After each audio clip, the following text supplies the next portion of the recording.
everybody, this is Celeste and I'm a Nationally Certified Interventionist. I'm a recovery coach and I'm a family coach, and I'm very excited to be here tonight to talk to you about codependency. And I had somebody message me the other day and say, I've seen a couple posts about codependency. What is codependency and how do I know if I'm codependent? So we're going to talk a little bit tonight about what that looks like, just to clarify what codependency is. So codependency is a pattern of behavior and feelings that really impact you. It impacts your relationship and all relationships, not just personal relationships, but family relationships and work relationships. And it can really impact the quality of those relationships and, the quality of your work life. So codependents often have difficulty making decisions in relationships. So whether it be at work or home, if somebody comes to them and says, well, what do you want to do here? Oh, I don't know, whatever you want to do is a common answer. So and even having difficulty identifying their feelings and what's going on for them, because a lot of times people that are codependent learn to suppress their feelings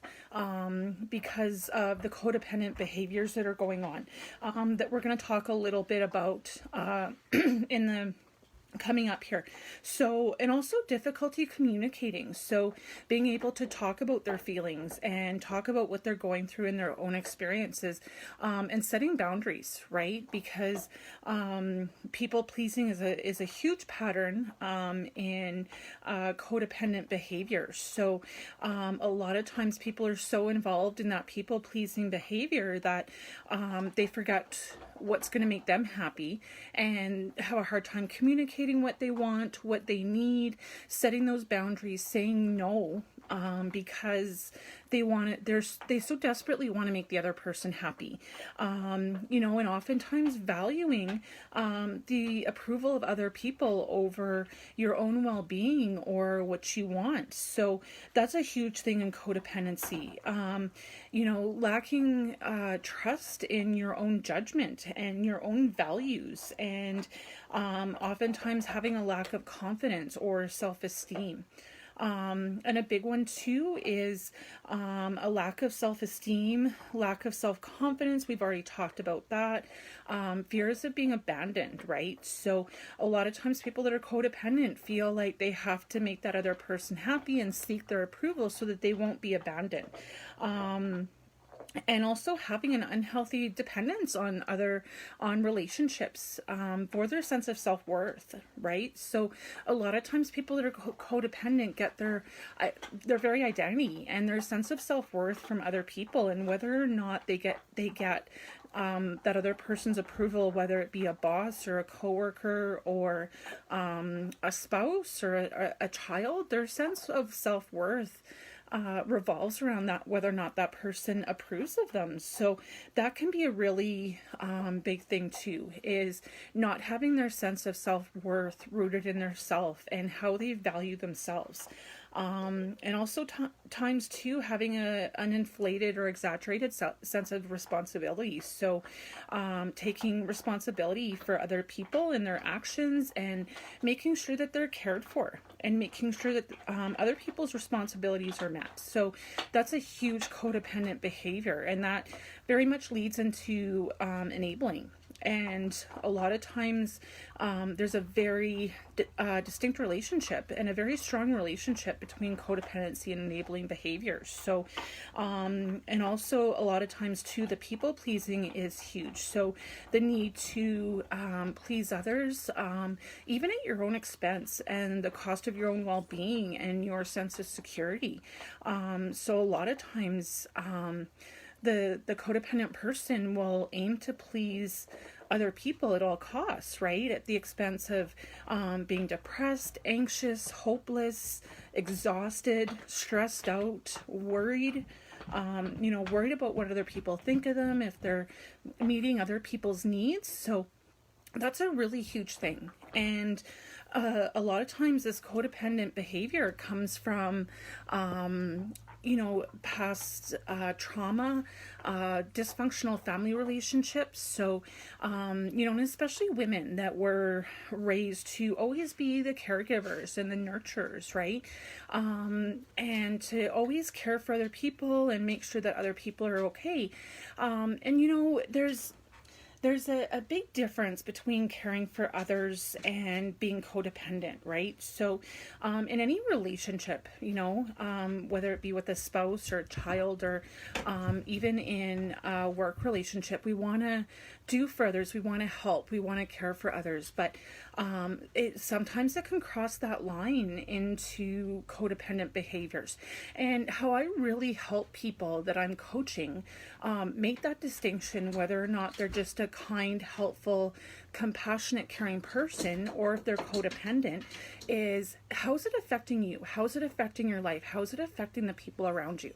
So if you're just a naturally caring, compassionate person, it should bring you joy, right?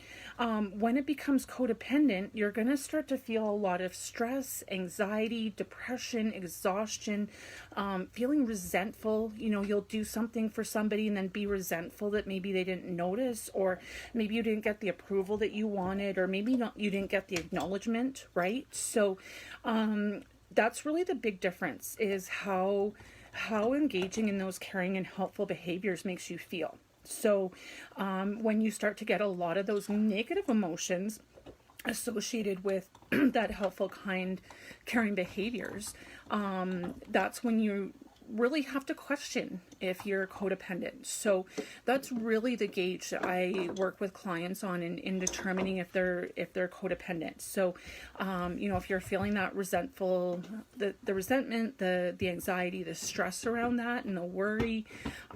So when I'm coaching people, I really work with them on, if they feel like they're codependent and it's causing them significant stress and worry and anxiety, I really work with them on rebuilding their own sense of self and their own sense of identity, because a lot of times the codependent, their whole identity circles around what they do for others, and their self-worth really revolves around how much they do for others, and they only feel like they're worthy if they get somebody else's approval, or somebody else acknowledges and says, I'm really happy with what you did. And questions to ask yourself as well, as far as codependency. Oh, that Jane, she's such a nice person. She's always saying yes to everything, and you can get her to do whatever, and she'll always take on extra work, and she'll always pick up the slack. Don't worry about it. Jackie's got it, or Jane's, got all that extra work. These are, she's so nice. She's so accommodating. She sacrifices herself for the good of others. A lot of times these are the phrases that you hear other people say, around people that are codependent. And a lot of times it leaves that person that's codependent feeling taken advantage of, right? Because they want to do for others so that they can get that sense of self-worth, and then they really end up feeling taken advantage of and steamrolled over.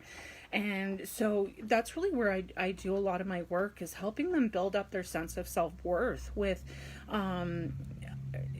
having it be an internal sense of self-worth, rather than making your self-worth dependent on what other people say about you, what other people think about you, and feeling worthy and like a whole person in and of yourself before you are caring for others. So really making that transition back to that feeling of resentment for having to do for others, and bringing that joy back into being helpful and caring and compassionate to others, right? Because that's the purpose of, when we're doing something nice for somebody, we should feel good about it. We should feel like, oh, I'm so glad I could help out so-and-so, right? Instead of feeling, oh, I helped them again and I just feel like I'm always taken advantage of, right? So I really work with people and helping them make that shift. And a lot of times too, it's around the thinking patterns, right? So we get into these unhelpful thinking patterns that really go, and especially for a lot of women, it goes back to our childhood and you know, telling us, well, you have to be nice, and you know, it's, you always have to say yes to everything, and you don't want people to be offended, and you know, we have to accommodate people and care for others, and it becomes that real social expectation. And so you know, in those sense, oh, I'm not worthy of that person's love unless I'm doing something for them, right? So even looking at some of those internal dialogues and some of those thinking patterns, and really starting to shift some of those thinking patterns out of that worthiness, and feeling like you're happy and joyful in and of yourself, right? Independent of what other people think of you. So really looking at some of those underlying thought patterns. So, and that really goes back to a lot of CBT work, and talking about how different situations impact your thoughts, your feelings, your behaviors, and even your physical health. Like a lot of people that are codependent have physical issues like arthritis and gastrointestinal issues and aches and pains and chronic exhaustion, right? So we really look at changing those thinking patterns so that it can change those emotions and shift those emotions from being resentful to being joyous when you're helping somebody. You know, instead of feeling that sense of responsibility and obligation, right? Changing that thought of, I'm responsible, I'm obligated to help this person. I want to help this person because I love them and it's going to make me feel good. Right? And that'll change your behaviors. So there'll be, like, even with passive aggressive, that's very much tied to codependency. So, you know, even how you treat people, because if you're in that state of resentment, that's gonna show to that other person, right? And that's gonna affect your behaviors towards them, and you might not be as loving like you might be doing for them, and you might be taking responsibility for some of their stuff, but that resentment will come through in your behaviors, and it'll affect that relationship. So it's really this big vicious circle of how, you know, all those areas affect one another, and how they impact your relationships with your family, your friends, your coworkers, and, you know, even to the behaviors of, say, withdrawing from somebody, like you're feeling taken advantage of, and you know, no matter what you do, it's not enough, and then, you know, you start to withdraw from that person because you feel like you're not getting what you need, you're not getting the validation you need, or you're not getting the love that you need from that person, even though you feel like you're trying so hard.